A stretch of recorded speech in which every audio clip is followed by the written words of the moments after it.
얼른 죽어줘, 제발. 그러면 다 좋잖아. 의식불명 상태의 아내 옆에서 속삭인 말이었습니다. 하지만 그는 몰랐어요. 아내가 모든 걸 듣고 있다는 것을, 그리고 지금부터 완벽한 복수가 시작된다는 것을 말이죠. 구독 버튼을 눌러주시면 매일 충격적이고 감동적인 실제 사연을 전해드립니다. 37살의 강은채 씨, 그녀는 한국전자 회장의 외동딸이었어요.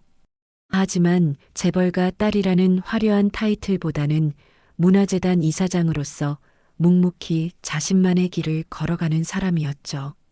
서울대 미술사학과를 나온 그녀는 섬세하고 내면이 깊었는데 특히 사랑에 있어서는 한없이 순수하고 일편단심이었어요. 어떤 분들은 너무 순진하다고 할 정도로 말이에요. 그날도 평범한 화요일 아침이었습니다. 강남 한복판 초고층 펜트하우스 거실, 바닥부터 천장까지 이어진 대형 창문 너머로 한강이 유유히 흘러가고 있었어요. 은채 씨가 하얀 실크 가운을 걸친 채 정성스럽게 우린 커피를 들고 그 창가에 서 있었습니다. 아침 햇살이 금빛으로 반짝이는 강물을 바라보면서도 왜인지 그녀의 마음속에는 설명할 수 없는 공허함이 자리 잡고 있었어요. 이 아름다운 금빛 전망이 왜 이렇게 멀게만 느껴지는 걸까? 은채 씨가 혼잣말로 중얼거릴 때였어요. 뒤에서 구두 소리가 들려왔습니다. 남편 도준 씨가 평소보다 서둘러 옷을 갖춰 입으며 거실로 나왔거든요. 41살의 이도준 씨는 중견그룹 도심건설의 부회장이었습니다. 키 185cm의 훤칠한 체격에 준수한 이목구비, 항상 단정하게 다림질된 정장 차림이었죠. 겉보기엔 완벽한 남편감이었어요. 하지만 최근 들어 그의 표정에서 뭔가 다른 기운이 느껴졌어요. 마치 연기를 하고 있는 것 같은 그런 어색함이었습니다. 오늘 점심에 세라와 중요한 약속이 있어. 절대 오지 마. 도준 씨가 넥타이를 매면서 던진 말이었어요. 평소 같으면 점심에 윤세라 씨와 회의가 있으니까 방해하지 말아줘라고 부드럽게 말했을 텐데 오늘은 왜 이렇게 명령조인지 이상했어요. 윤세라라는 이름은 그가 종종 언급하는 회사 관련 인물이었거든요.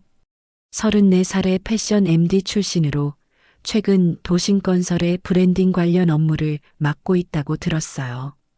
은채 씨는 커피잔을 든 손이 살짝 떨리는 걸 느꼈습니다. 여보, 나는 언제 당신 일에 방해가? 질투하냐? 도준 씨가 거울을 보며 머리를 매만지면서 차갑게 웃으며 던진 말이었어요. 그 웃음에는 조롱 같은 게 섞여 있었어요. 은채 씨는 그 순간 등골이 서늘해지는 걸 느꼈습니다. 결혼 5년 동안 한 번도 보지 못했던 낯선 표정이었거든요. 아니야, 그런 게 아니라. 알겠어, 알겠다고. 그냥 오늘 하루는 내일이나 해. 도준 씨의 목소리에는 평소의 온화함이라고는 찾아볼 수 없었어요. 마치 귀찮은 걸 떨쳐내듯 손을 흔들면서 현관으로 향했습니다. 그때 은채 씨는 들었어요. 도준 씨가 현관문을 나서면서 작게 중얼거린 말을. 내가 알던 당신이 아니었어. 이제 회장 딸이라는 타이틀만 남았네. 너무 작은 소리라 정확히 알아듣지는 못했지만 분명히 자신에 대한 이야기였어요. 그리고 그 목소리에 담긴 차가운 감정을 느낄 수 있었죠. 현관문이 쾅 하고 닫히고 나서도 은채 씨는 한동안 그 자리에 서 있었습니다. 손에 든 커피는 이미 식어버렸고 아름답던 한강 풍경도 갑자기 회색빛으로 보였어요. 뭔가 이상해. 확실히 이상해. 그날 하루 종일 은채 씨는 남편의 차가운 표정과 이상한 말들을 떨쳐낼 수 없었습니다. 문화재단 사무실에서 일을 하면서도 후원자들과 미팅을 하면서도 계속 그 장면이 머릿속을 맴돌았어요. 특히 윤세라라는 이름이 자꾸 신경에 걸렸어요. 처음엔 단순한 업무상 관계라고 생각했는데 요즘 도준 씨가 그 이름을 언급할 때마다 뭔가 다른 감정이 섞여 있는 것 같았거든요. 마치 연인의 이름을 부를 때 같은 그런 부드러움이었어요. 설마 그럴 리는 없겠지? 은채 씨는 고개를 저었어요. 남편을 의심하고 싶지 않았거든요. 하지만 여자의 직감이라는 건 참 무서운 거예요. 뭔가 잘못되고 있다는 신호를 계속 보내고 있었어요. 저녁이 되어서야 도준 씨가 집에 돌아왔어요. 평소보다 1시간 늦었고 향수 냄새가 평소와 달랐어요. 은채 씨가 좋아하는 딥티크 향이 아니라 달콤하고 관능적인 여성 향수 냄새였거든요. 늦었네요. 저녁 준비했는데. 아, 미안. 세라와 회식이 늦어져서 나는 이미 먹었으니까 당신만 드세요. 또다시 세라라는 이름이었어요. 그리고 그 이름을 부를 때의 도준 씨 표정.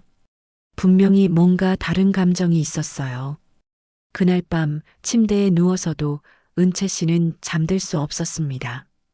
옆에 누워있는 남편이 마치 낯선 사람 같았어요. 5년 전 결혼할 때의 그 따뜻하고 다정했던 도준 씨는 어디로 간 걸까요? 여러분도 아시겠지만 이런 불길한 예감이 들 때는 정말 마음이 무겁잖아요. 하지만 은채 씨는 그때까지도 몰랐어요. 이 모든 것이 단순한 소홀함이 아니라 훨씬 더 끔찍한 무언가의 시작이라는 걸 말이에요. 그날 저녁 은채 씨는 시내 한복판에 있는 고급 호텔에서 열린 문화재단 후원 파티에 참석했어요. 평소보다 화려하게 차려입은 그녀는 검은색 이브닝 드레스에 진주 목걸이를 했지만 마음만큼은 무겁기만 했습니다. 아침에 있었던 남편의 차가운 태도가 계속 머릿속을 맴돌았거든요. 파티장에서 만난 후원자들과 인사를 나누면서도 은채 씨는 자꾸 휴대폰을 들여다봤어요. 도준 씨로부터 온 메시지는 단 하나도 없었어요. 예전 같으면 파티 잘 되고 있어? 일찍 끝나면 연락해라는 다정한 문자라도 보냈을 텐데 말이에요. 이사장님, 오늘 특히 아름다우시네요. 그런데 표정이 좀 어두운 것 같은데 괜찮으신가요? 문화재단 이사 중 한 분이 걱정스럽게 물어봤지만 은채 씨는 애써 미소를 지으며 대답했어요. 아, 네. 괜찮아요. 그냥 좀 피곤해서. 하지만 속으로는 불안함이 점점 커져가고 있었어요. 뭔가 잘못되고 있다는 직감이 더욱 강해지고 있었거든요. 파티가 끝난 것은 밤 10시가 넘어서였어요. 은채 씨가 호텔 로비에서 기다리고 있을 때 도준 씨가 나타났습니다. 하지만 평소와는 뭔가 달랐어요. 얼굴이 붉어져 있었고 눈빛이 이상했어요. 술을 마신 것 같기도 하고 아니면 다른 이유 때문일 수도 있고. 늦었네. 파티는 어땠어? 도준 씨가 물어봤지만 목소리에는 관심이라고는 전혀 없었어요. 마치 할 일을 하나 처리하는 듯한 그런 기계적인 톤이었죠. 괜찮았어. 새로운 후원 약속도 받았고 내년 전시회 계획도. 은채 씨가 열심히 말하려고 했지만 도준 씨는 대답도 제대로 듣지 않은 채 운전석에 앉았어요. 차 안에는 어색한 침묵이 흘렀습니다. 여보, 우리 요즘 좀 이상하지 않아? 은채 씨가 용기를 내어 물어봤어요. 하지만 도준 씨의 대답은 차가웠습니다. 뭐가 이상해? 다 내 착각이야. 그 말을 하면서 도준 씨는 핸들을 꽉 쥐었어요. 손등에 핏줄이 불쑥 솟아올랐고 은채 씨는 그런 남편의 모습을 처음 보는 것 같았어요. 차는 한강변 도로를 따라 달리고 있었습니다. 밤늦은 시간이라 차량이 많지 않았어요. 가로등이 일정한 간격으로 지나가면서 차 안을 밝혔다 어둡게 했다를 반복했죠. 그런데 오늘 세라 씨와의 점심은 어땠어? 은채 씨가 조심스럽게 물어봤을 때 도준 씨의 표정이 확 변했어요. 뭔가 경계하는 듯한 그런 표정이었어요. 별거 없었어. 그냥 업무 얘기. 하지만 은채 씨는 느꼈어요. 분명히 뭔가를 숨기고 있다는 걸 말이에요. 여자의 직감이라는 게 정말 무서운 거예요. 아무리 숨기려 해도 뭔가 이상한 건 느껴지거든요. 도준아, 나한테 뭔가 말하고 싶은 거 없어? 우리 결혼한 지 5년인데 이렇게 서먹한 적이 없었잖아. 은채 씨의 간절한 목소리였어요. 하지만 도준 씨는 여전히 앞만 보면서 운전했습니다. 바로 그 순간이었어요. 꽝! 갑작스럽게 어마어마한 충돌음과 함께 차가 심하게 흔들렸습니다. 에어백이 터지면서 하얀 가루가 사방으로 날렸고 앞유리가 거미줄처럼 금이 가면서 유리 파편들이 튀어나왔어요. 아, 은채 씨의 비명이 밤하늘을 갈았습니다. 하지만 더 놀라운 건 도준 씨의 반응이었어요. 의식을 잃어가면서 마지막으로 본 그의 표정은 전혀 당황하지 않고 있었거든요. 오히려 뭔가 계획된 일이라도 되는 것처럼 차분했어요. 이상해. 왜 놀라지 않는 거야?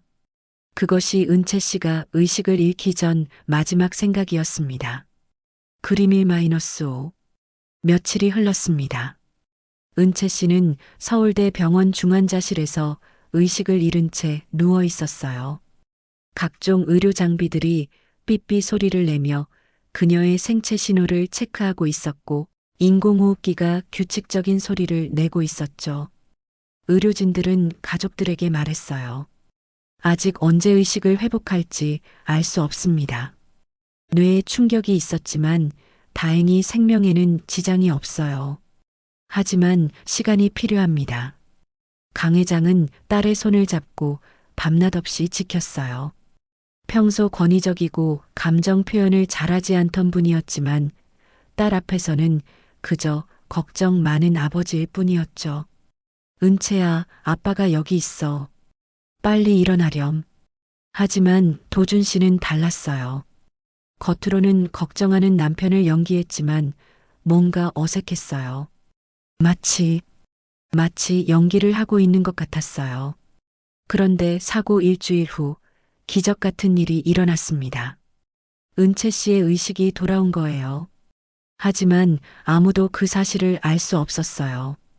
왜냐하면 그녀는 눈을 뜰 수도 말을 할 수도 손가락 하나 까딱할 수도 없었거든요. 하지만 귀는 완벽하게 들렸습니다. 그리고 바로 그날 밤 은채 씨는 자신의 인생을 완전히 뒤바꿀 충격적인 말을 듣게 되었어요. 그림 1-6. 밤 11시쯤 병실 문이 살짝 열리는 소리가 들렸습니다. 발소리로 보아 한 명이 아니라 2명이었어요. 그리고 그 중 한 명은 분명히 도준 씨였어요. 이제 진짜 확실해졌어. 의사가 뭐라고 했냐면 의식 회복 가능성이 거의 없다고 하더라. 도준 씨의 목소리였어요. 하지만 평소 은채 씨에게 들려주던 그 다정한 목소리가 아니었어요. 차갑고 계산적인 완전히 다른 사람의 목소리였죠. 그럼 이제 정말 우리 차례네. 여자 목소리였어요. 은채 씨는 그 목소리를 들은 적이 있었어요. 바로 윤세라였습니다. 사실 말이야. 내가 이렇게 누워 있으니까 진짜 속이 시원해. 아니, 솔직히 말하면 내가 죽었으면 좋겠어. 도준 씨가 침대 옆에 앉으면서 한 말이었어요. 은채 씨의 심장이 멎을 뻔했습니다. 내가 가장 믿었던 사람이 내 죽음을 바라고 있다고? 하지만 몸은 전혀 반응하지 않았어요. 마치 영혼만 깨어 있고 몸은 감옥에 갇힌 것 같았죠. 그녀는 그저 절망과 분노, 그리고 믿을 수 없는 배신감만을 품은 채 고요히 누워 있을 수밖에 없었습니다. 여러분, 상상이나 할 수 있으신가요? 가장 사랑하고 신뢰했던 사람으로부터 이런 잔인한 말을 듣는 기분을. 은채 씨의 마음은 그 순간 완전히 산산조각이 났어요. 하지만 동시에 그녀의 내면 깊은 곳에서 뭔가 새로운 감정이 타오르기 시작했습니다. 바로 진실을 밝혀내고야 말겠다는 강렬한 의지였어요. 며칠이 더 지나면서 은채 씨는 자신이 처한 상황이 단순한 교통사고가 아니라는 걸 깨닫기 시작했어요. 의식은 완전히 돌아왔지만 몸을 전혀 움직일 수 없는 상태에서 그녀는 마치 투명 인간이 된 것처럼 주변 사람들의 진짜 모습을 보게 되었거든요. 낮에는 도준 씨가 완벽한 걱정하는 남편 연기를 했어요. 간병인들과 의료진 앞에서는 여보, 나야. 빨리 일어나야 해. 많은 사람들이 당신을 걱정하고 있어.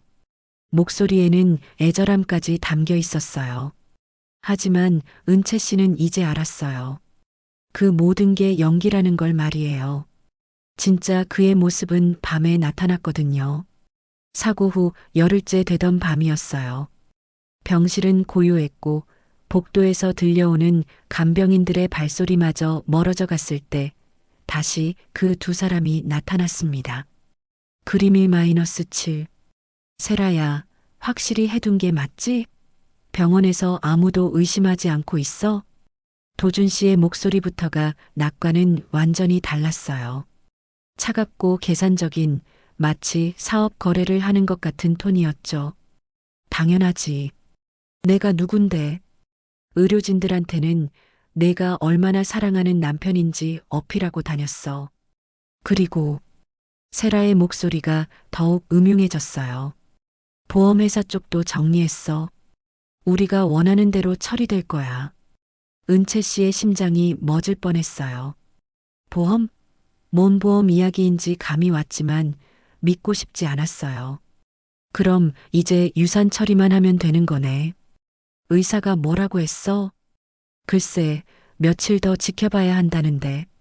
하지만 깨어날 가능성은 거의 없다고 봐야 한다더라.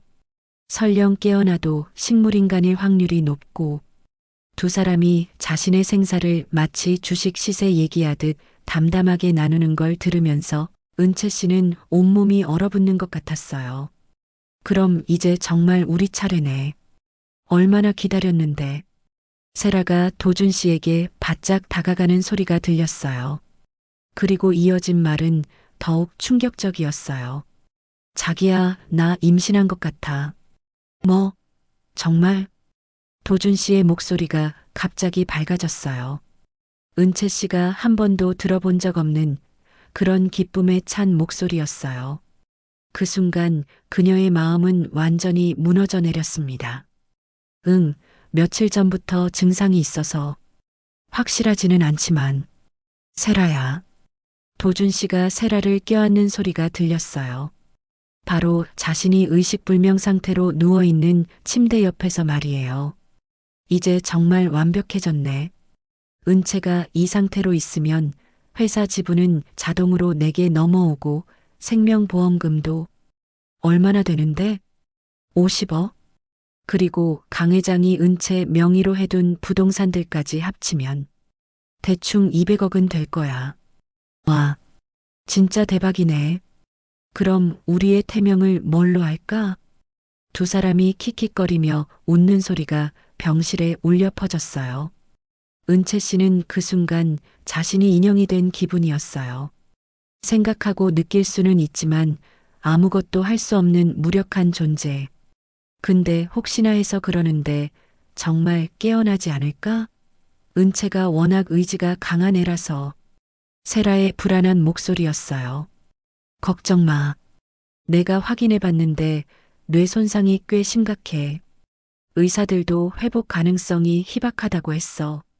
그리고 설령 깨어나더라도. 도준 씨가 잠시 말을 멈췄다가 더욱 차가운 목소리로 말했어요. 그때는 다른 방법을 쓰면 되지. 은채 씨의 온몸에 소름이 돋았어요. 다른 방법이라니. 그게 무슨 의미인지 너무도 명확했거든요. 이 사람들이 정말로 나를 죽이려고 하는 거야? 하지만 더 충격적인 건 그 다음에 들은 대화였어요.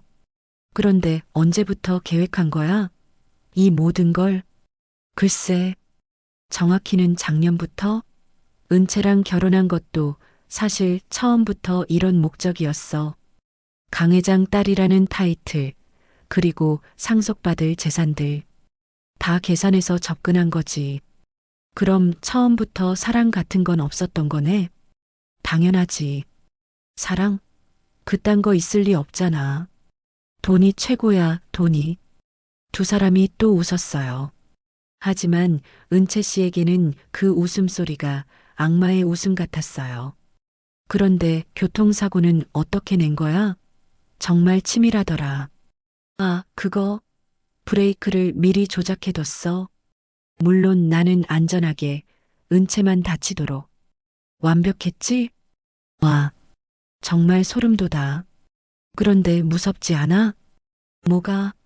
이미 여기까지 온 이상 뭘 망설여. 그리고 은채도 지금 상태면 고통받지 않잖아. 오히려 고마워해야 할 판인데. 은채 씨는 그 순간 분노로 온몸이 불타는 것 같았어요. 이 사람이 나를 죽음으로 몰아넣고 있어. 그것도 처음부터 계획된 일이었다고? 하지만 몸은 여전히 꼼짝도 하지 않았어요. 마치 자신의 몸이 자신의 것이 아닌 것 같았죠. 그럼 장례식은 언제쯤 치를 수 있을까? 강 회장한테 미리 말해둬야 하지 않을까? 아직 좀 이르지. 며칠 더 기다려보자. 너무 성급하면 의심받을 수도 있어. 알겠어. 그럼 우리 결혼식 준비도 슬슬 시작해야겠네. 물론 조용히. 당연하지. 상복 벗자마자 바로 결혼식 올릴 거야. 완벽하게 계획된 사랑 이야기처럼 포장해서 두 사람의 대화를 들으며 은채 씨의 마음속에는 뜨거운 분노가 활활 타오르고 있었어요. 하지만 동시에 절망감도 컸어요. 이 상황에서 자신이 할 수 있는 게 과연 뭐가 있을까요? 반드시 이 모욕을 되갚아 줄 거야. 어떤 방법을 써서라도. 하지만 현실은 냉혹했어요.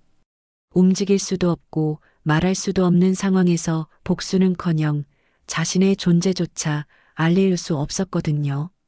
여러분, 이런 절망적인 상황을 상상이나 하실 수 있나요? 자신을 배신한 사람들이 바로 옆에서 자신의 죽음을 기다리며 미래를 계획하고 있는 걸 지켜봐야 하는 심정이. 은채 씨의 마음은 지옥 같았을 거예요. 하지만 이 이야기는 여기서 끝나지 않습니다. 때로는 가장 절망적인 순간에 기적 같은 희망이 찾아오기도 하거든요. 그런데 바로 다음 날 은채 씨의 인생에 예상치 못한 변화가 찾아왔어요. 오전 9시쯤 병실 문이 열리면서 낯선 발소리가 들려왔거든요. 하지만 그 목소리를 듣는 순간 은채 씨의 심장이 미친 듯이 뛰기 시작했어요. 안녕하세요. 오늘부터 담당 의사를 맡게 된 박재성입니다. 재성? 그 이름을 듣는 순간 은채 씨의 머릿속에는 파도처럼 수많은 기억이 밀려왔어요. 대학 시절 그녀가 가장 뜨겁게 그리고 순수하게 사랑했던 남자. 하지만 결국 헤어질 수밖에 없었던 그 아픈 기억의 주인공이었거든요. 간병인 숙자 씨가 대답했어요. 아, 선생님. 환자분은 여전히 의식불명 상태예요. 가족들은 오늘 오후에 올 예정이고요. 그렇군요. 차트 좀 보여주세요. 재성 씨의 목소리는 10년 전보다 더 깊고 성숙해져 있었어요. 38살이 된 그는 이제 서울대 병원 신경외과 전문의가 되어 있었습니다. 가난한 의대생이었던 과거는 온데간데였고 이제는 실력 있는 의사로 인정받고 있었죠. 혹시 강은채 씨 맞나요? 재성 씨가 조심스럽게 물어보는 목소리가 들렸어요. 분명히 그도 은채 씨를 알아본 것 같았어요. 10년이라는 시간이 흘렀지만 사랑했던 사람의 얼굴을 어떻게 잊을 수 있겠어요? 네, 맞습니다. 아, 혹시 아시는 분인가요? 숙자 씨가 궁금해하며 물어봤어요. 아, 예전에 알던 분이어서요. 대학교 때 재성 씨의 목소리가 약간 떨리는 게 느껴졌어요. 은채 씨도 마찬가지였어요. 만약 지금 몸을 움직일 수 있다면 벌떡 일어나서 그를 껴안고 싶었을 거예요. 재성아, 나야, 은채야. 여기 있어. 하지만 목소리는 나오지 않았고 몸은 여전히 꼼짝도 하지 않았어요. 그저 마음속으로만 간절히 부를 뿐이었죠. 재성 씨는 은채 씨에게 천천히 다가왔어요. 그리고 조심스럽게 그녀의 손목을 잡고 맥박을 재기 시작했습니다. 그의 손길이 닿는 순간 은채 씨는 전기가 통하는 것 같은 느낌을 받았어요. 정말 은채구나. 재성 씨가 작게 중얼거렸어요. 그 목소리에는 그리움과 안타까움이 섞여 있었죠. 10년 전 그들은 서울대에서 만났어요. 은채 씨는 미술사학과 2학년, 재성 씨는 의대 3학년이었죠. 처음 만난 건 중앙도서관이었어요. 은채 씨가 르네상스 미술에 관한 책을 찾고 있을 때 재성 씨가 도와줬던 거였죠. 혹시 미켈란젤로에 관한 자료 찾으시나요? 네, 어떻게 아셨어요? 책상에 놓인 노트를 봤거든요. 미술사 전공이신 것 같은데 저도 취미로 미술에 관심이 많아서요. 그렇게 시작된 인연이었어요. 가난한 의대생이었지만 꿈이 컸던 재성 씨와 재벌가 딸이지만 순수했던 은채 씨. 두 사람은 서로에게 없는 것을 채워주며 사랑에 빠져들었어요. 하지만 현실의 벽은 높았어요. 강 회장이 두 사람의 관계를 알게 되었을 때, 은채야, 그 남자는 안 돼. 우리 집안과는 너무 격이 다르다. 아빠, 사랑이 뭐가 중요한데 집안이 뭐가 중요해요? 사랑? 그런 게 밥 먹여주냐? 현실을 봐라, 현실을. 결국 강 회장의 반대와 압력으로 두 사람은 헤어질 수밖에 없었어요. 재성 씨는 미국으로 유학을 떠났고 은채 씨는 결국 도준 씨와 결혼하게 된 거였죠. 은채야, 정말 미안해. 내가 너를 지키지 못했어. 재성 씨가 작은 목소리로 속삭였어요. 그 목소리에는 10년 동안 품고 있던 미안함과 후회가 고스란히 담겨 있었어요. 은채 씨는 그 순간 깨달았어요. 재성 씨도 자신과 같은 아픔을 안고 살아왔다는 것을, 그리고 지금도 자신을 사랑하고 있다는 것을 말이에요. 내게도 편드는 누군가가 남아 있었구나.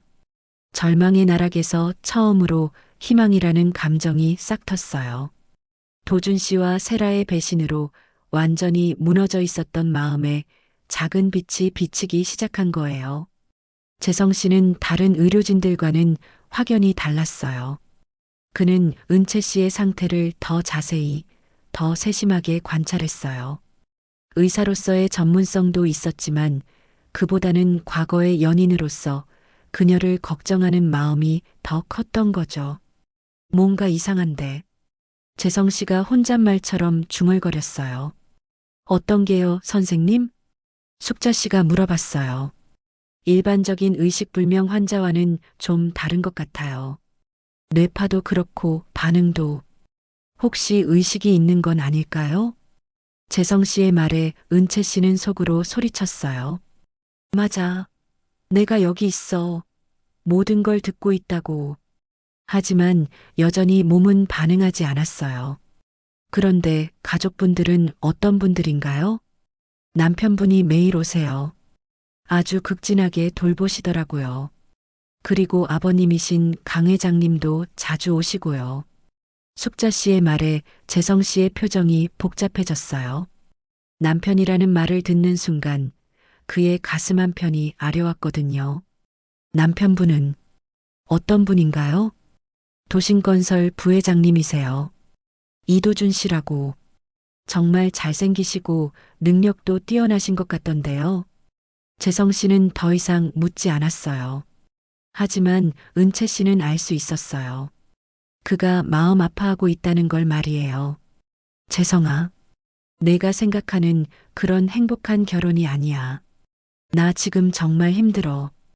오후가 되자 정말로 도준 씨가 나타났어요. 평소처럼 완벽한 걱정하는 남편 연기를 하면서 말이에요. 여보, 오늘은 어때? 새로운 담당 의사 선생님이 오셨다면서? 재성 씨와 도준 씨가 처음 마주쳤을 때 묘한 긴장감이 병실에 감돌았어요. 안녕하세요. 담당의 박재성입니다. 아, 네. 이도준입니다. 환자 남편이에요. 아내가 언제쯤 깨어날 수 있을까요? 도준 씨의 목소리는 완벽하게 연기된 걱정이었어요. 하지만 재성 씨는 뭔가 이상함을 감지한 것 같았어요. 그림 1-11. 현재로서는 단정하기 어렵습니다. 좀 더 지켜봐야 할 것 같아요. 그렇군요. 혹시 회복 가능성은 어느 정도로 보시나요? 도준 씨의 질문에 재성 씨는 조금 의외라는 표정을 지었어요. 보통 가족들은 회복 가능성을 묻기보다는 언제 깨어날지를 더 궁금해 하거든요. 최선을 다해 보겠습니다. 재성 씨의 대답은 짧았어요. 하지만 은채 씨는 느꼈어요. 재성 씨가 도준 씨를 좋지 않게 생각하기 시작했다는 걸 말이에요. 도준 씨가 떠나고 나서 재성 씨는 한동안 은채 씨 곁에 머물렀어요. 은채야, 정말 들리지 않는 거야? 나는 재성이야. 내가 그토록 사랑했던 재성 씨의 간절한 목소리가 병실에 울려 퍼졌어요. 은채 씨는 그 순간 온 힘을 다해 반응하려고 했어요. 손가락 하나라도 움직여서 자신이 여기 있다는 걸 알리고 싶었거든요. 그리고 기적처럼 오른손 새끼손가락이 아주 살짝 거의 느껴지지 않을 정도로 움직였어요. 재성 씨만이 그 미세한 움직임을 포착했어요. 10년 전 연인이었던 그이기에 가능한 일이었죠. 은채야, 혹시 들리는 거야? 재성 씨의 목소리가 떨렸어요. 그리고 다시 한번 은채 씨의 손가락이 움직였어요. 이제 시작이야. 내가 옆에 있어 정말 다행이야. 은채 씨의 마음속에 희망이 활활 타오르기 시작했어요. 이제 그녀에게는 믿을 수 있는 동지가 생겼어요. 과거의 연인이 현재의 구원자가 되어 돌아온 거였죠. 여러분, 정말 신기하지 않나요? 가장 절망적인 순간에 과거의 사랑이 희망이 되어 나타나다니. 하지만 이제부터가 진짜 시작이에요. 과연 재성 씨와 은채 씨는 이 절망적인 상황을 어떻게 헤쳐나갈 수 있을까요? 시퀀스 5손가락 신호로 의식 회복. 그 다음 날부터 재성 씨는 은채 씨에게 특별한 관심을 보이기 시작했어요. 다른 의료진들에게는 단순히 전문적 관심으로 보였지만 사실은 과거의 연인으로서 뭔가 이상함을 감지했기 때문이었죠. 은채 씨 상태가 조금 특이해요. 재성 씨가 동료 의사에게 말했어요. 어떤 점에서요? 일반적인 의식불명 환자와는 다른 뇌파 패턴을 보여요. 마치 의식은 있지만 몸만 움직이지 않는 것 같은. 설마요. 그런 경우는 정말 드물어요. 하지만 재성 씨는 확신하고 있었어요. 10년 전 그렇게 사랑했던 사람이니까 다른 사람들이 놓칠 수 있는 미세한 신호도 포착할 수 있었거든요. 며칠 후 저녁 재성 씨는 늦은 시간에 병실을 찾았어요. 공식적으로는 환자 상태 확인이었지만 사실은 은채 씨와 단둘이 있고 싶었던 거죠. 은채야, 나야. 재성이야. 조용한 병실에서 재성 씨가 간절하게 속삭였어요. 만약 내가 정말 듣고 있다면 손가락을 움직여봐. 아주 살짝이라도 좋으니까. 은채 씨는 온 힘을 다해 집중했어요. 오른손 검지에 모든 의식을 집중하면서 간절하게 움직여 보려고 했죠. 그리고 기적처럼 손가락이 아주 살짝 움직였어요. 세상에. 재성 씨가 놀라서 중얼거렸어요. 정말로 은채 씨의 의식이 돌아와 있었던 거예요. 은채야, 정말 듣고 있구나. 한 번 더 움직여봐. 다시 한 번 손가락이 움직였어요. 이제 두 사람은 확실해졌죠. 그림 1-11. 좋아. 이제부터 우리만의 신호를 만들자.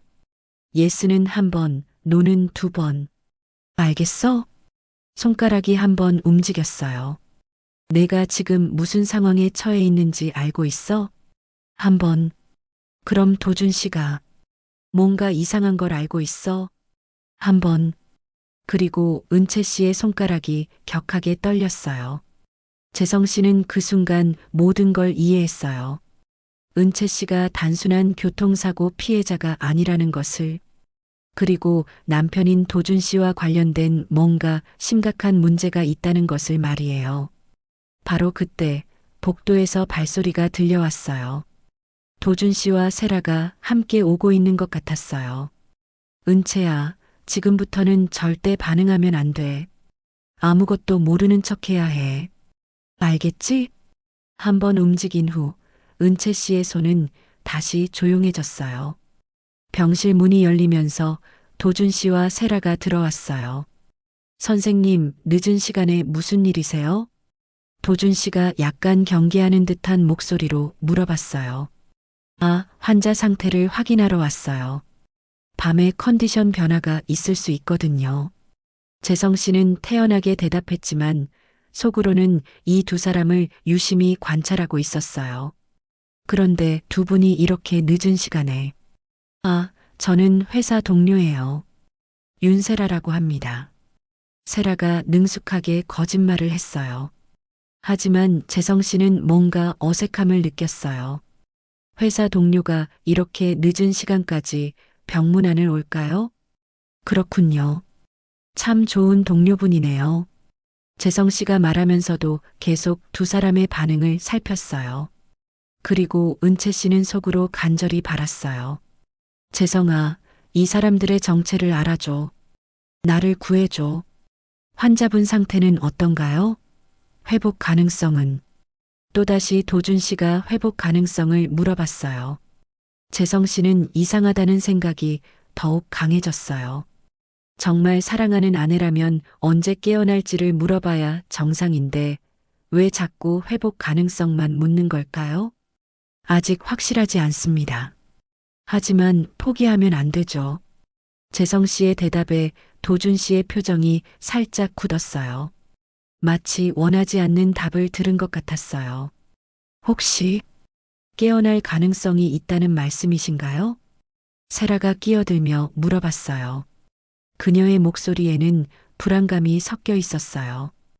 의학적으로는 모든 가능성을 열어두고 최선을 다해야죠. 재성 씨가 답하는 동안 은채 씨는 이 모든 대화를 듣고 있었어요.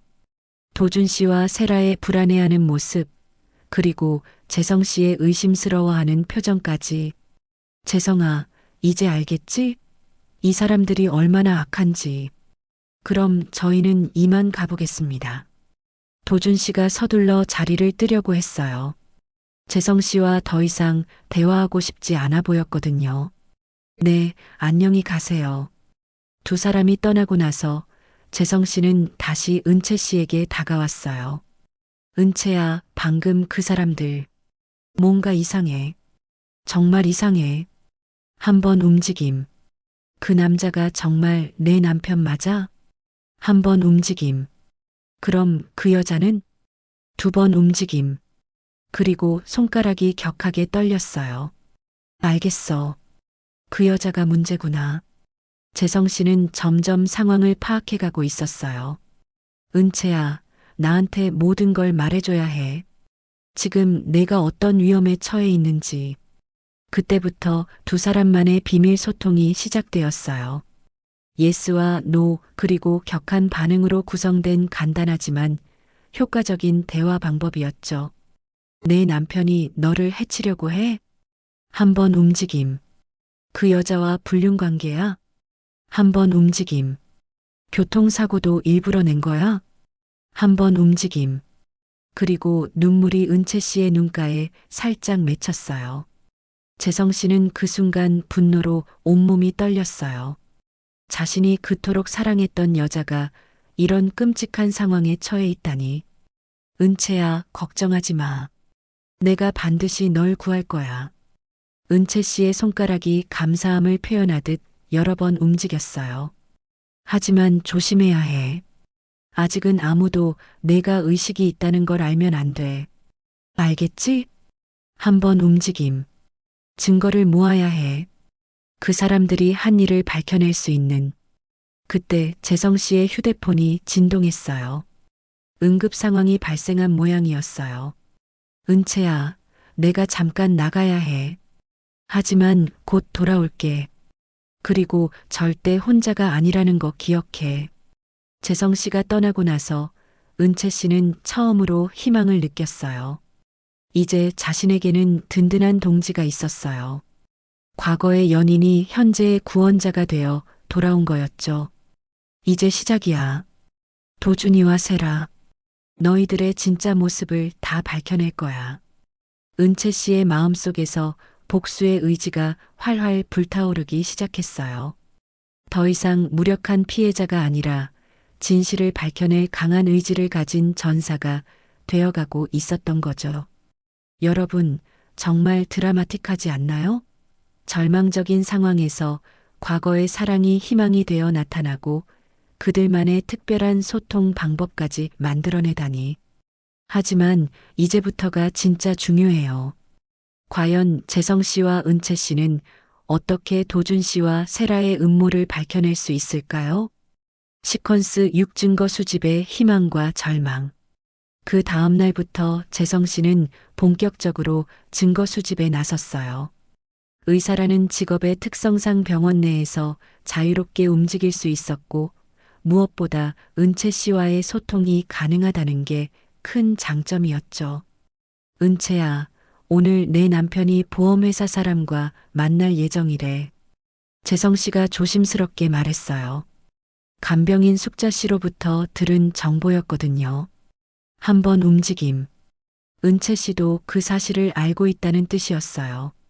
우리가 증거를 잡을 수 있는 기회일지도 모르겠어. 하지만 조심해야 해. 한번 움직임. 정오쯤 정말로 보험회사 조사관이 병원에 나타났어요. 도준 씨는 평소보다 더 신경질적으로 보였어요. 로비에서 만난 두 사람의 대화를 재성 씨가 우연히 듣게 되었거든요. 사고 당일 상황을 다시 한번 설명해 주세요. 이미 여러 번 말씀드렸는데 갑자기 앞차가 급정거를 해서 어쩔 수 없이 충돌한 거예요. 도준 씨의 목소리가 평소보다 높았어요. 거짓말을 하고 있다는 증거였죠. 그런데 사고 차량 정비 기록을 보니 좀 이상한 점이 있더라고요. 브레이크 점검을 받은 지 불과 일주일 전인데 그게 무슨 상관이 있나요? 도준 씨가 당황하는 게 목소리에 그대로 드러났어요. 재성 씨는 이 대화를 놓칠 수 없다고 생각했어요. 조심스럽게 가까이 다가가서 더 들어보려고 했죠. 보험금 신청도 사고 당일에 하셨더라고요.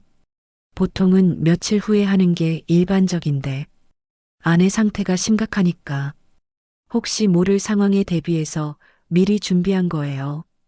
도준 씨의 변명은 점점 궁색해져 갔어요.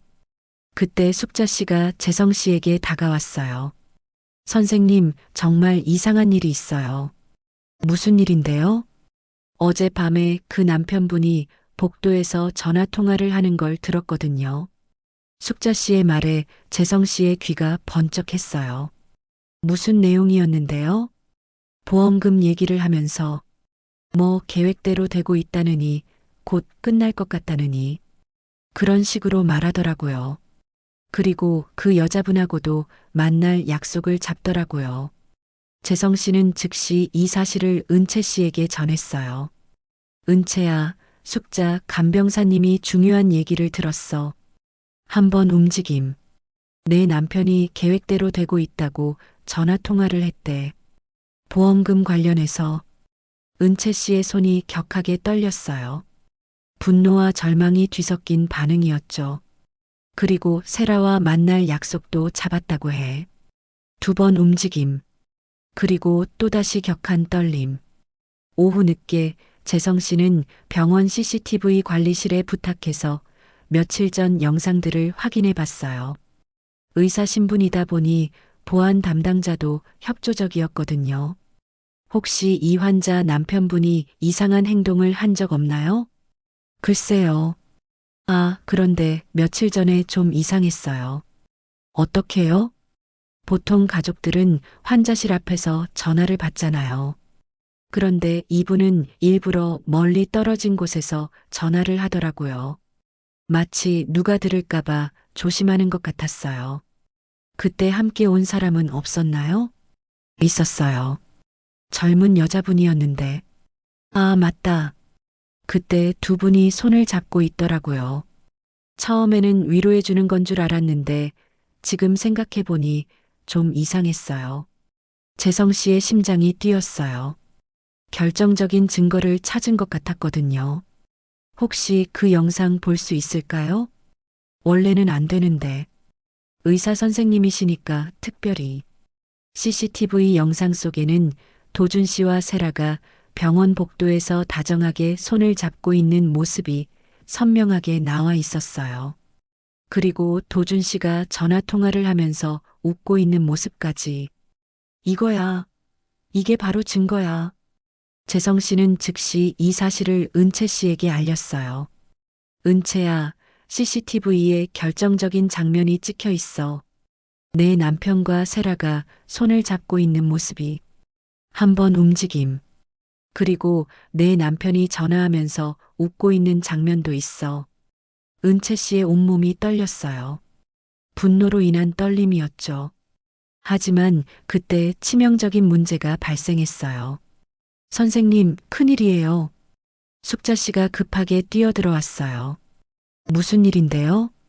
그 남편분이 원장님한테 말씀드렸다는데요. 선생님이 환자한테 지나치게 관심을 보인다고, 그리고 CCTV까지 확인했다고 하면서 문제 삼더라고요. 재성 씨의 얼굴이 파래졌어요. 뭐라고요? 그뿐만 아니라 선생님을 다른 병원으로 전보시켜달라고 요청했다더라고요. 환자 가족으로서 불편하다면서. 재성 씨는 그 순간 모든 걸 깨달았어요. 도준 씨가 자신을 의심하기 시작했다는 것을, 그리고 은채 씨와 자신 사이의 관계를 알아챘을 수도 있다는 것을 말이에요. 은채야, 우리가 발각된 것 같아. 두 번 움직임. 은채 씨는 그럴 리 없다고 생각하고 싶었어요. 도준 씨가 나를 다른 병원으로 보내려고 해. 그럼 우리 계획이 모두 물거품이 돼. 은채 씨의 손가락이 격하게 떨렸어요.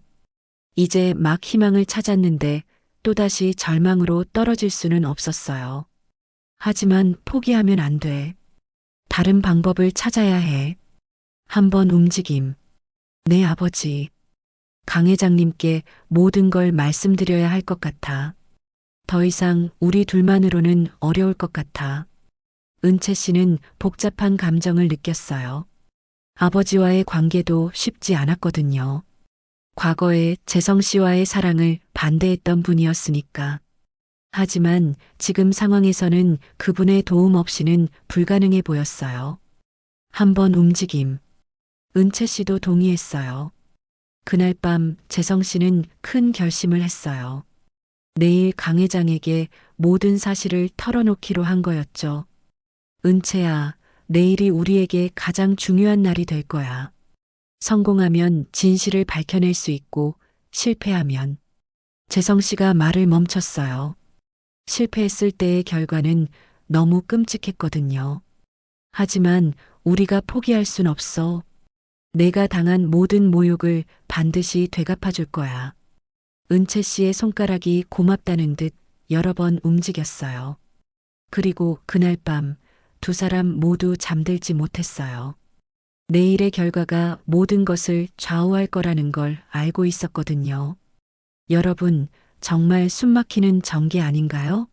증거를 찾아냈다 싶었는데 오히려 더 큰 위기에 처하게 되다니. 하지만 이런 위기야말로 더 큰 반전의 전조가 아닐까요? 과연 재성 씨와 은채 씨의 마지막 카드인 강 회장이 어떤 역할을 하게 될지 정말 궁금하지 않으신가요? 다음 날 오전 재성 씨는 용기를 내어 강 회장의 비서에게 연락을 했어요. 평소 같으면 감히 엄두도 낼 수 없는 일이었지만 은채 씨를 위해서라면 무엇이든 할 수 있었거든요. 회장님, 딸분에 관해서 매우 급하고 중요한 말씀을 드려야 합니다. 전화를 받은 강 회장의 목소리는 차가웠어요. 당신이 누구인가? 박재성입니다. 은채 씨, 담당 의사입니다. 강 회장은 잠시 침묵했어요. 박재성이라는 이름을 들으니 10년 전 기억이 떠올랐거든요. 딸이 그토록 사랑했지만 자신이 강제로 헤어뜨린 그 남자. 병원으로 가겠네. 1시간 후 강 회장이 병원에 나타났어요. 65세의 나이에도 불구하고 여전히 카리스마 넘치는 모습이었지만 딸의 병실 앞에서만큼은 그저 걱정 많은 아버지일 뿐이었어요. 그림일 -16. 무슨 말인가? 강 회장이 재성 씨를 따로 불러내서 물어봤어요. 회장님, 은채 씨가 위험합니다. 생각보다 훨씬 심각한 상황에 처해 있어요. 무슨 소리인가? 교통사고로 의식을 잃은 거 아닌가? 재성 씨는 깊은 숨을 쉬고 모든 걸 털어놓기로 했어요. 은채 씨의 의식이 돌아왔습니다. 하지만 몸을 움직일 수 없는 상태예요. 그리고 모든 것을 듣고 있습니다. 강 회장의 얼굴이 굳어졌어요. 그게 무슨 사위 되시는 분이 은채 씨를 죽이려고 합니다. 교통사고도 고의였고 지금도 은채 씨의 죽음을 기다리고 있어요. 뭐라고? 강 회장의 목소리가 떨렸어요. 분노와 충격이 뒤섞인 반응이었죠. 재성 씨는 그동안 수집한 모든 정보를 설명했어요. 숙자 씨의 증언, CCTV 영상, 보험 조사관과의 수상한 대화, 그리고 세라와의 불륜 관계까지. 그놈이 감히 내 딸을.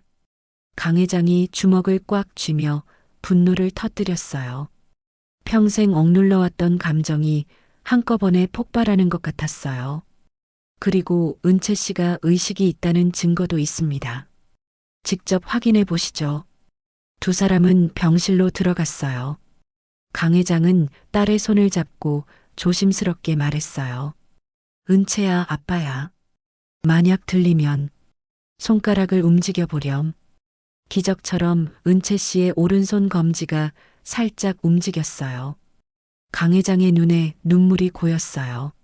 내 딸, 정말 깨어 있었구나. 네, 회장님. 그리고 모든 진실을 알고 있어요. 재성 씨가 손가락 신호 방법을 설명했어요. 강 회장은 믿기지 않는다는 듯 여러 번 테스트해 봤고 매번 정확한 반응이 돌아왔어요. 그림일 -17. 이제 어떻게 해야 하나? 강 회장이 재성 씨에게 물어봤어요. 평생 강력한 리더였지만 이런 상황에서는 어떻게 해야 할지 몰랐거든요. 법적 대응을 해야 합니다. 하지만 우리만으로는 한계가 있어요. 그럼 누구를 불러야 하나? 혹시 믿을 만한 변호사분이 계시나요? 형사사건에 경험이 많으신. 강 회장이 잠시 생각하더니 전화를 걸었어요. 민서가 나야. 지금 병원으로 와줄 수 있나? 매우 급한 일이야. 1시간 후 최민석 변호사가 나타났어요. 60대 초반의 그는 강 회장의 대학 동기이자 형사 전문 베테랑 변호사였어요. 냉철하지만 인간적인 따뜻함도 갖춘 신뢰할 만한 전문가였죠. 무슨 일인가, 회장? 강 회장이 모든 상황을 설명하자 민석 변호사의 표정이 점점 심각해졌어요. 이건 정말 심각한 사안이네. 살인 미수에 보험 사기, 그리고 배신까지. 어떻게 하면 되겠나? 일단 증거 수집이 우선입니다. 지금까지 모은 자료들로는 기소하기 어려워요. 더 확실한 물증이 필요해요. 병실에서 열린 비밀 전략회의. 강 회장, 민석 변호사, 재성 씨, 그리고 의식이 있지만 몸을 움직일 수 없는 은채 씨가 함께했어요. 은채야, 내가 들은 대화들을 정확히 기억하고 있지? 한 번 움직임. 보험금이 얼마라고 했어? 은채 씨가 5번 손가락을 움직였어요. 50억? 한 번 움직임. 민석 변호사가 메모하면서 말했어요. 이 정도면 충분히 동기가 성립됩니다. 하지만 결정적인 증거가 더 필요해요. 어떤 증거 말인가? 직접적인 대화 녹음이나 아니면 현장에서 잡히는 상황이 필요해요. 그림 1-18. 재성 씨가 아이디어를 냈어요. 도청 장치를 설치하는 건 어떨까요? 병실에다가. 그건 불법이야. 나중에 증거 능력을 인정받지 못할 수도 있어. 민석 변호사가 고개를 저었어요. 그럼 다른 방법이 있을까요? 환자가 깨어났다고 소문을 퍼뜨리는 건 어떨까? 그럼 그들이 당황해서 실수를 할 수도 있어. 강 회장이 고개를 끄덕였어요. 좋은 생각이네. 하지만 위험하기도 하고. 은채야, 내 생각은 어때? 위험할 수도 있어. 은채 씨가 잠시 망설이더니 한번 움직였어요. 위험하더라도 진실을 밝히고 싶다는 뜻이었죠. 좋아. 그럼 계획을 세워보자. 민석 변호사가 본격적으로 작전을 짜기 시작했어요. 일단 내일부터 은채 씨가 의식을 조금씩 되찾고 있다는 소문을 흘려보자. 의료진들에게도 미리 협조를 구하고. 그럼 도준이가 어떻게 반응할까? 분명히 당황할 거야. 그리고 세라와 급하게 대책을 세우려고 할 테고. 바로 그때가 우리 기회야. 재성 씨가 걱정스럽게 말했어요. 하지만 그들이 더 극단적인 선택을 할 수도 있지 않을까요? 그래서 보안을 더 철저히 해야 해. 은채 씨 주변에 항상 사람이 있도록 하고. 강 회장이 결심한 듯 말했어요. 내가 전담 간병인을 더 늘리겠어. 그리고 보안 요원도 배치하고. 좋습니다. 그럼 이제부터 우리는 하나의 팀이에요. 민석 변호사의 말에 모든 이가 고개를 끄덕였어요. 은채 씨도 손가락으로 동의의 신호를 보냈죠. 이제 그들을 법정에 세우겠다. 복수의 의지가 개인의 분노에서 공동의 목표로 승화되었어요. 강 회장은 자신이 과거에 은채 씨와 재성 씨의 사랑을 반대했던 것에 대한 죄책감과 함께 이제는 정의 실현의 조력자로 나서기로 결심했어요. 그날 밤 네 사람은 각자의 역할을 분담했어요. 강 회장은 재정적 지원과 인맥 활용, 민석 변호사는 법적 전략 수립, 재성 씨는 의학적 관점에서의 증거 수집, 그리고 은채 씨는 가장 중요한 증인 역할. 내일부터 진짜 전쟁이 시작되는 거야. 재성 씨가 은채 씨의 손을 잡으며 말했어요. 하지만 이번에는 우리가 이길 거야. 반드시. 은채 씨의 손가락이 힘차게 움직였어요. 이제 더 이상 혼자가 아니었어요. 든든한 동지들이 곁에 있었고 무엇보다 아버지가 자신의 편이 되어 주었거든요. 여러분, 드디어 본격적인 반격이 시작되는군요.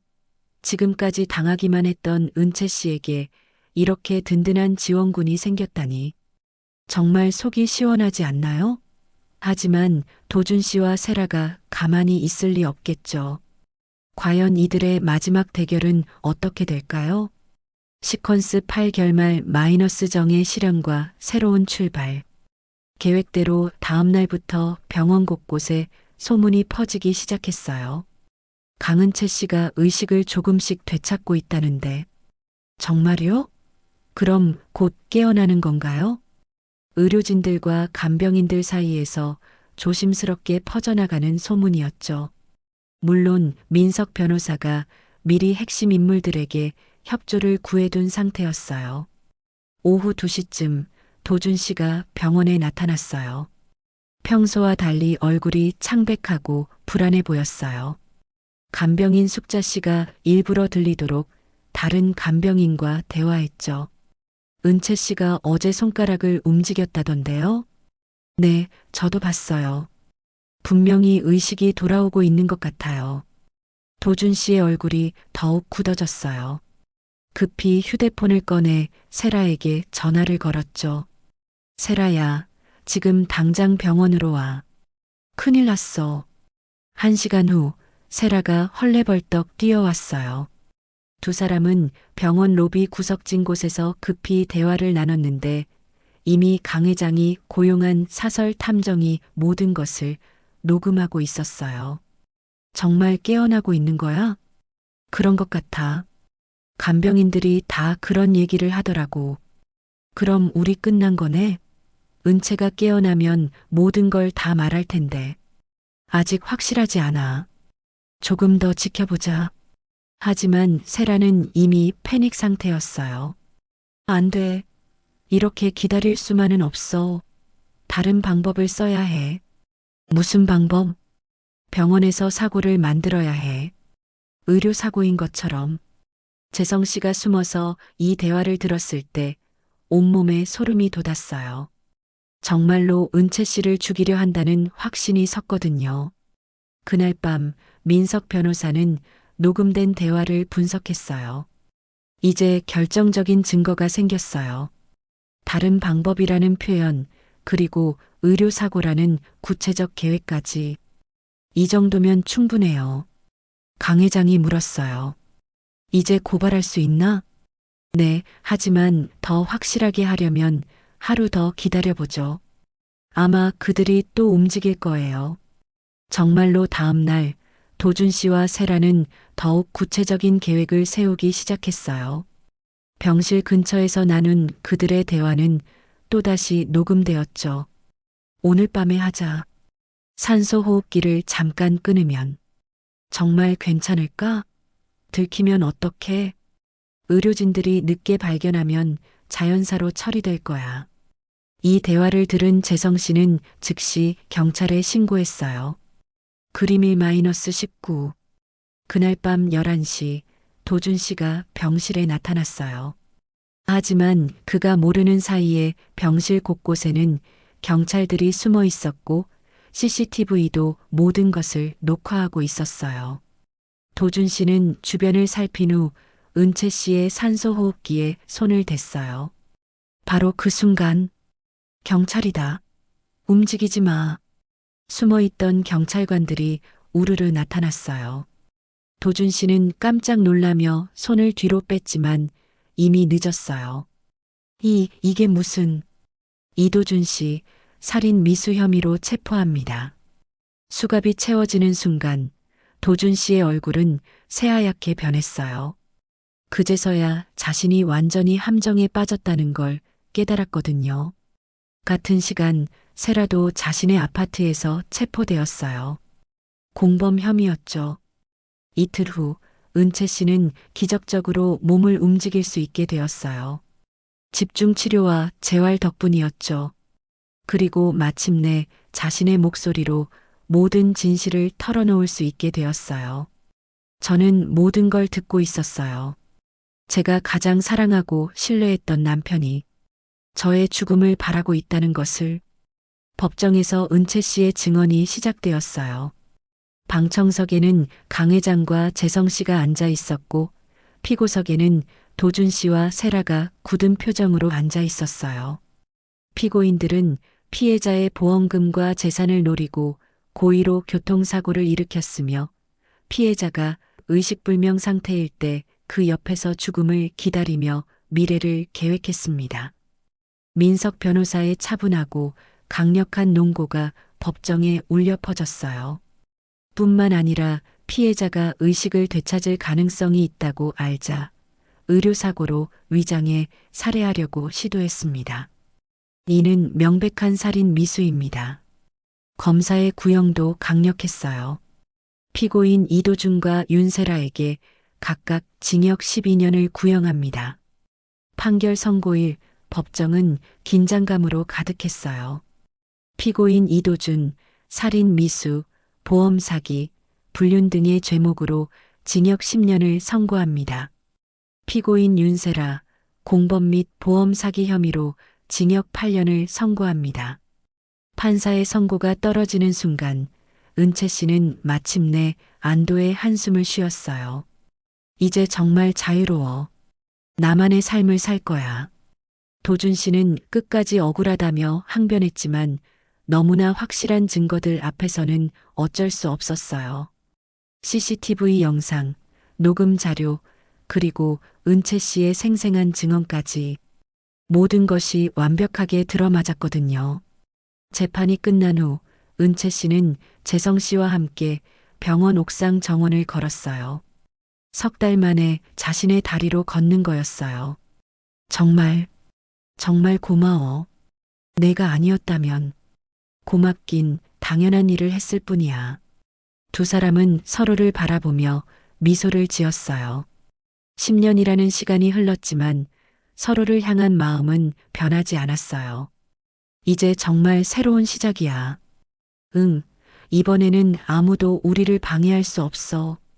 강 회장도 딸의 새로운 출발을 진심으로 축복했어요. 과거의 실수에 대해서는 진심으로 사과했고, 이제는 딸의 행복만을 바라게 되었거든요. 은채야, 아빠가 과거에 너희를 반대했던 건 정말 잘못이었다. 이제는 내가 행복하기만 하면 그게 최고야. 아빠, 부녀 간의 화해도 이루어졌어요. 한 달 후, 은채 씨는 문화재단 이사장 자리로 돌아왔어요. 하지만 이제는 남편의 그늘이 아닌 진정한 자신의 의지로 일하고 있었어요. 재성 씨는 여전히 의사로서 환자들을 치료하며 두 사람은 천천히 서로를 다시 알아가고 있었어요. 복수는 끝났어. 이제는 정말로 사랑만 생각하고 살고 싶어. 나도 그래. 다시는 너를 놓치지 않을게. 어느 따뜻한 봄날, 두 사람은 조용한 결혼식을 올렸어요. 화려하지는 않았지만 진심이 가득한 결혼식이었죠. 강 회장이 직접 딸의 손을 재성 씨에게 맡기며 말했어요. 이번에는 정말로 행복하게 살아라. 그로부터 1년 후 은채 씨와 재성 씨 사이에 아이가 태어났어요. 건강한 아들이었죠. 강 회장은 손자를 안고 눈물을 흘렸어요. 이 아이는 정말로 사랑 속에서 태어난 아이구나. 도준 씨와 세라는 각각 교도소에서 자신들의 죗값을 치르고 있어요. 그들이 꿈꿨던 화려한 미래는 모두 물거품이 되었죠. 하지만 그것이 그들이 받아야 할 정당한 대가였어요. 은채 씨는 가끔 생각해요. 만약 그 교통사고가 없었다면 어떻게 되었을까? 아마 평생 도준 씨의 거짓말에 속아 살았을지도 모르죠. 어떻게 보면 그 사고가 그녀에게는 진실을 알게 해준 계기였을 수도 있어요. 배신과 절망의 나락에서 진실과 정의를 찾아낸 은채 씨의 이야기 어떠셨나요? 여러분, 정말 드라마틱한 이야기였죠? 때로는 가장 큰 절망 속에서 가장 강한 희망이 태어나기도 하고 가장 큰 배신 뒤에 가장 진실한 사랑이 찾아오기도 해요.